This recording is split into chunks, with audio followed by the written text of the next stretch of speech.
तो आइए शुरू करते हैं आज की किताब द $100 स्टार्टअप से, जिसे लिखा है क्रिस गिलेबू ने।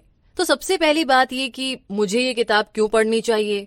सोचिए कि आप एक ऐसी लाइफ जी रहे हैं जहां आप जो मन आए वो करें, जो आपको पसंद हो वो करें, और उसके लिए आपको पे भी किया जा रहा है। जरा इमेजिन कीजिए कि आपको किताबों से प्यार है और आप किसी बुक पर काम कर रहे हैं, या फिर उस प्रोजेक्ट पर जिस पर आप हमेशा से काम करना चाहते थे।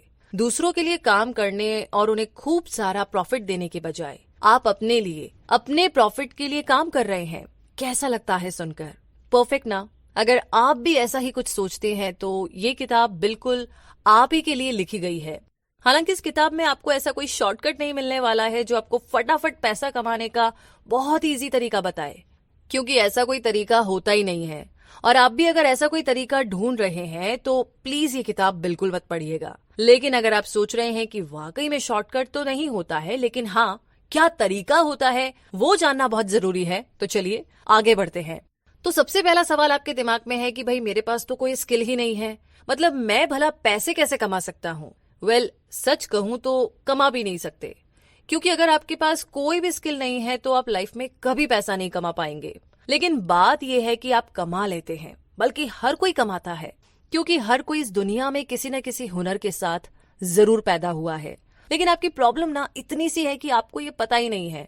इसीलिए यहाँ पर ये आपको बताते हैं कि कैसे इसे ढूंढा जाए। तो एक दिन होता ऐसा ही कि माइकल ना सूट पहन करके तैयार होकर ऑफिस के लिए निकले। जब पूरा दिन रोज की तरह नॉर्मल गुजर गया तो इवनिंग में उसके बॉस ने ना उसे अपने ऑफिस में बुलाया। उसने माइकल को कहा कि इकोनॉमिक क्राइसिस की वजह से उसे काम से हटाया जा रहा है। अब माइकल ये सुनकर के शॉक्ड रह गया। वो एकदम होपलेस हो गया। वो कैसे अपनी वाइफ और बच्चों को बताएगा कि उसकी जॉब नहीं रही। कुछ टाइम के बाद माइकल उस शॉक से बाहर निकला और उसने एक नई नौकरी ढूंढनी शुरू कर दी। हालांकि वो एक स्किल्ड पर्सन था, लेकिन उसके जैसे बाकी और भी थे, उसे कोई भी ढंग की जॉब नहीं मिल रही थी। तो एक दिन उसके एक फ्रेंड ने, जिसका फर्नीचर का स्टोर था, उसने उससे कहा कि उसके पास कुछ बेकार मैट्रेसेस पड़े हुए हैं जिनका कोई यूज नहीं है। तो उसने माइकल को ऑफर दिया कि वो ये मैट्रेसेस उससे खरीद ले और उन्हें बेच दे। हो सकता है कि ऐसा करने से शायद पैसे की कमाई हो जाए। तो माइकल ने डिसाइड किया कि चलो ठीक है, वो ये रिस्क लेगा। लेकिन सबसे पहले ना उसे एक जगह की जरूरत थी जहां वो मैट्रेसेस को रख सके। तो उसने रेंट पर एक जगह ली और अपना बिजनेस शुरू कर दिया।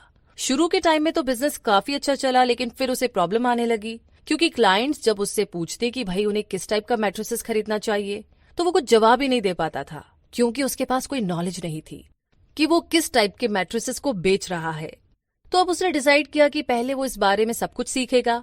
उसने एक बिजनेस प्लान भी बनाया कि वो एक ऐसा स्टोर खोलेगा जहां बाइसिकल से मैट्रेसेस की डिलीवरी की जाएगी, और जो कस्टमर अपनी बाइसिकल साथ लाएंगे उन्हें फ्री डिलीवरी दी जाएगी।